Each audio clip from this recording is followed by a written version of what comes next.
Oh no.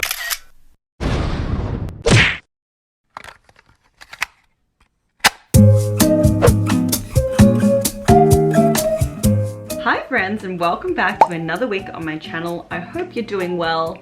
If you're new here, hi, my name is Grace, and thank you if you've subscribed to my channel. This week we're up to episode 3 of the Boulder Breakdowns, and I have challenged myself to do something a little bit less my style, and it's gotta be big moves and big holds.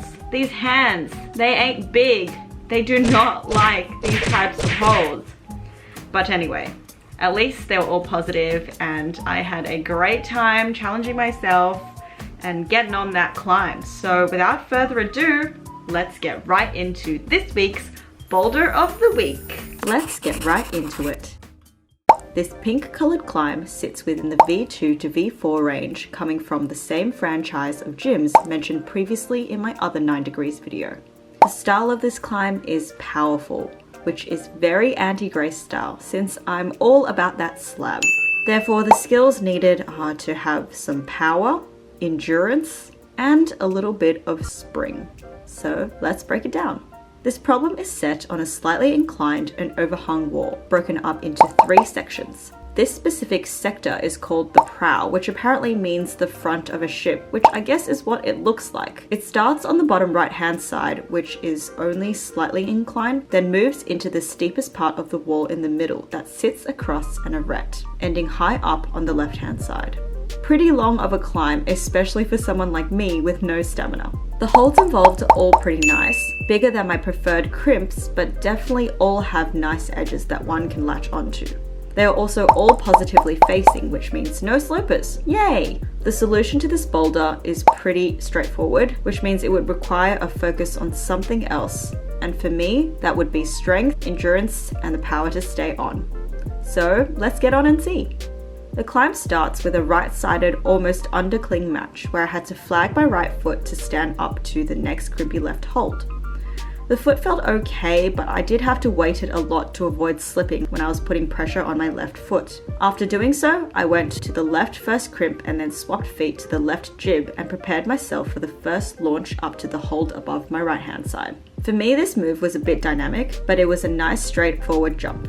I tried to move my hips close to the wall and fully commit so I could be precise with the catch and lock my shoulders immediately to avoid wasting energy from cutting my feet. After catching, I tried to get my feet on as soon as possible and swapped my foot so I could use the left foot to catch the left pinch. At this point, I also crossed my right foot over because the previous foothold didn't feel that nice, which also meant now that my feet were higher up, which means that I could be closer to the next hold. The next move was what I struggled with the most, and I would say is the most committing part of the climb. It is essentially a repeat of the previous move, but with a steeper approach. Before, it was a straight and directly upward jump, where the degree of incline is almost vertical. But for the second round, the wall is a bit steeper and the hold is a little further to the right, so I needed to jump with a little more power and height to offset the steepness. In my mind, I aimed to jump further than the hold so I could get over it and hold on. As you can see, my failed attempts include me jumping to the hold, but not enough to stay on it. Because even if you get there, you still need the strength to stay on, because the swing from the momentum of the jump can easily lead to falling right off if you don't pull up. In this attempt, you can see me trying to move my body further up so I could be as close to the next hold as possible.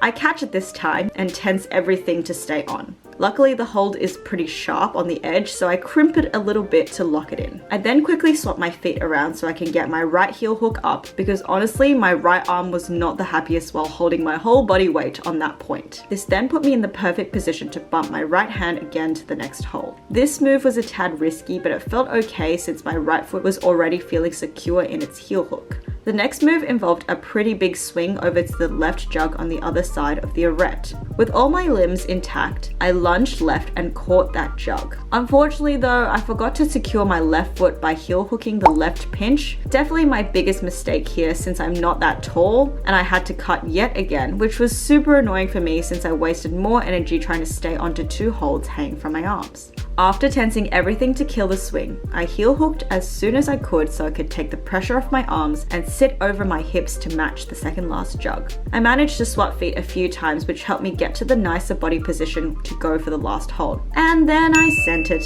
Very much a pumpy climb with big moves, as you can see. I felt very exhausted after, but it was a success.